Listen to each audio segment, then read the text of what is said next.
Jade Partouche nous a rejoint parce qu'effectivement, on a pas mal d'informations qui circulent depuis quelques jours.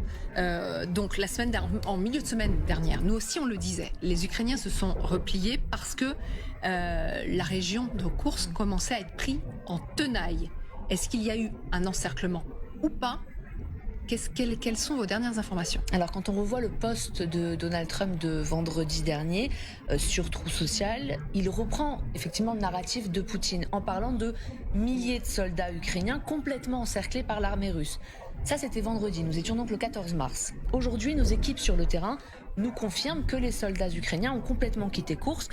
À regarder la situation comme ça, on déduit effectivement naturellement que ce sont les soldats russes qui ont poussé les Ukrainiens vers la sortie. Sauf que c'est faux. J'ai fouillé sur Telegram, sur les comptes de 1000 blogueurs russes qui sont repris justement par l'ISW, qui est un institut qui documente justement la guerre depuis le début du conflit. Ces 1000 blogueurs vont généralement dans le sens de Vladimir Poutine. Et bien vous allez voir que là, pas du tout. Tous ceux que j'ai vus ont démenti la réalité imaginée par Vladimir Poutine sur ce fameux encerclement. 15 mars, lendemain du poste de Donald Trump sur Telegram, il est intéressant de lire l'article sur les unités ukrainiennes dites encerclées, 2000 à 5000 personnes. J'ai parlé à de nombreux hommes sur le front.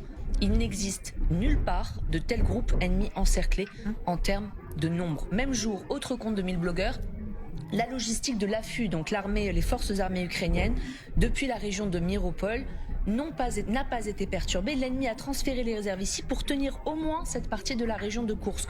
On parle de cette région, vous allez voir sur cette carte, qui est vraiment à la frontière russe, cette région dans laquelle justement l'armée ukrainienne avait une sorte de ligne arrière de front dans laquelle ils avaient toute leur réserve pour tenir justement cette région de Koursk. Un 1000 blogueurs a qualifié les affirmations de Vladimir Poutine de récits destinés, je cite, à influencer le président américain en amont des négociations de paix.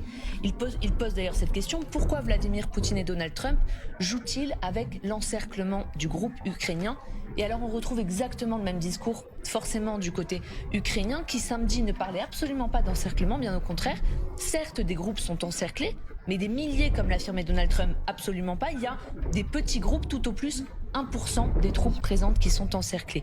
Aucune unité n'est isolée sur le terrain, c'est ce qu'ils disent. Nos soldats tiennent une ligne de défense tactiquement avantageuse. Plusieurs hauteurs le long de la frontière nationale sur le territoire de la Fédération russe. La tenue de ces hauteurs, je cite, joue un rôle clé dans la défense de la zone frontalière. Et Volodymyr Zelensky le disait lui-même samedi, Poutine ment à tout le monde sur la réalité du terrain. Écoutez. Poutine ment à propos de la situation sur le front, en particulier en ce qui concerne ce qu'il se passe dans la région de Koursk, où les forces ukrainiennes continuent leurs opérations. Donc naturellement cette question, pourquoi